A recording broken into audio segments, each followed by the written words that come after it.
So I'm a chief resident at Dwight D. Eisenhower Army Medical Center that's located in Fort Gordon, Georgia, which is outside Augusta.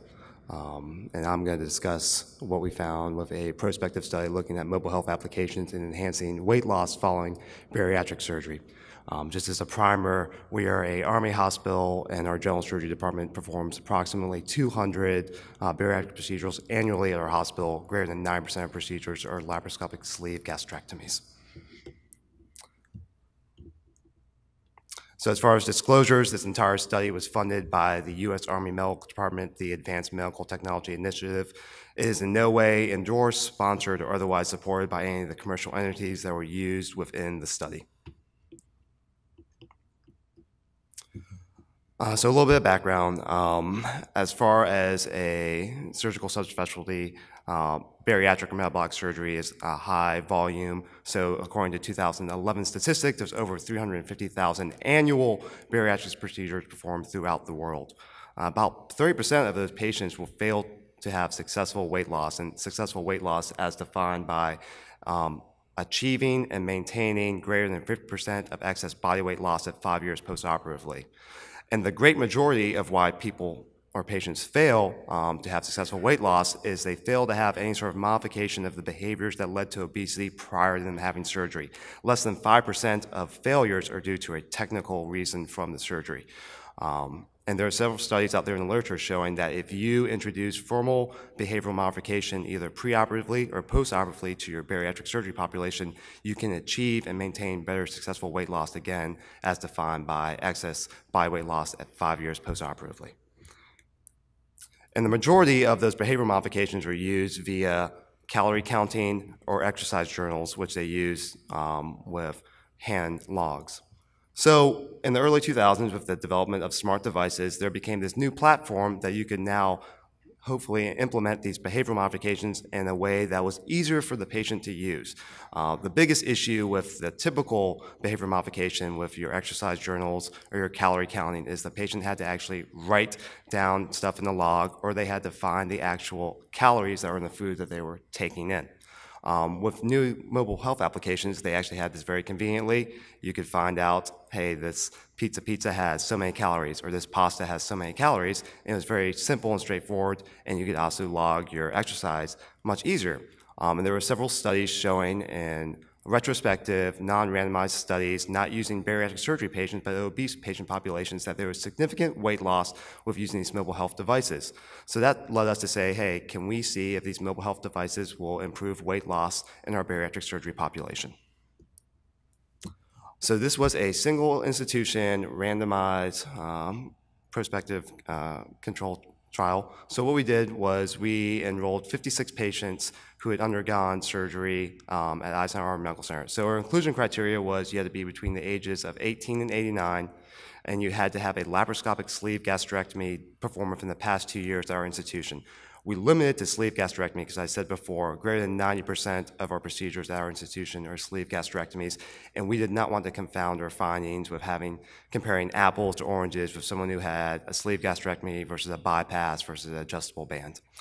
The exclusion criteria were that you could not become pregnant during the study or pregnant prior to enrollment. If you had any major complication postoperatively, as far as a leak, bleed, incisional hernia, something to that effect, you're excluded. And if you're not fluent in English, you're also excluded. Of note, all the patients who wanted to enroll in the study did not meet any exclusion criteria. So we randomized the two groups. We followed them for 6 months. Our primary outcome was looking at weight loss outcomes that was determined by excess weight loss and excess BMI loss. Secondary outcome was quality of life scoring by RAND 36 surveys. So here's the baseline characteristics of our two groups. So as I said, we enrolled 56 patients divided between two groups. So the control group just had standard postoperative monitoring.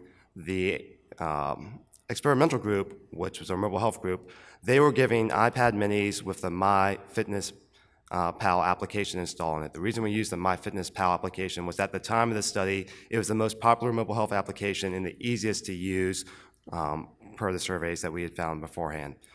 So as you can see, the baseline characteristics, they're statistically similar.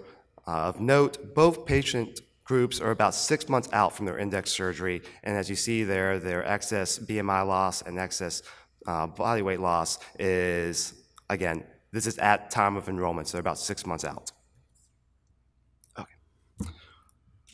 So as we found with our weight loss results, there was no statistical difference between the two groups. What we actually found, though, that did not meet statistical significance was that the mobile health group seemed to maintain their weight loss better than the control group. Again, that did not reach statistical significance, and that was based on your excess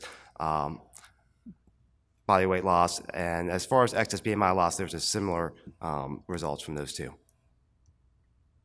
And these are just the graphs showing that as well, that they didn't reach statistical significance. So as far as discussion, what did we find? So we found nothing that was statistically significant between our mobile health group as well as our standard control group.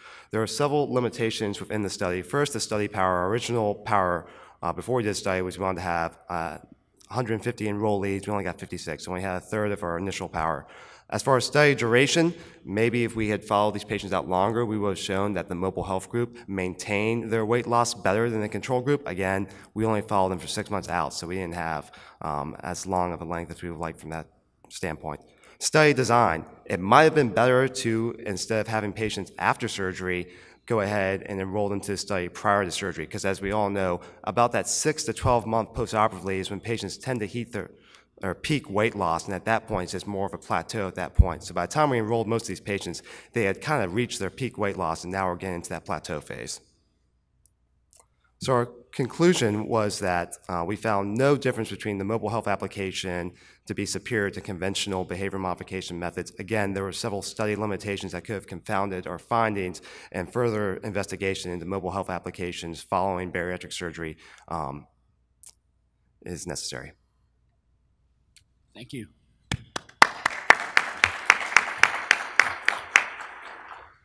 So I have a question. Did you find patients in the mobile health group that were failing along the weight loss curve, and did you have the ability to intervene during the weight loss period? So in other words, the non-performer. And I know it's a short study period, but... So at the time of enrollment, all of our patients in both the mobile health group and the control group had not reached a successful weight loss based on the excess body weight loss of less than 50%. So between the two, they didn't reach success. They both reached success after we enrolled them, and they maintained success afterwards. Okay, thank you very much. Thank you.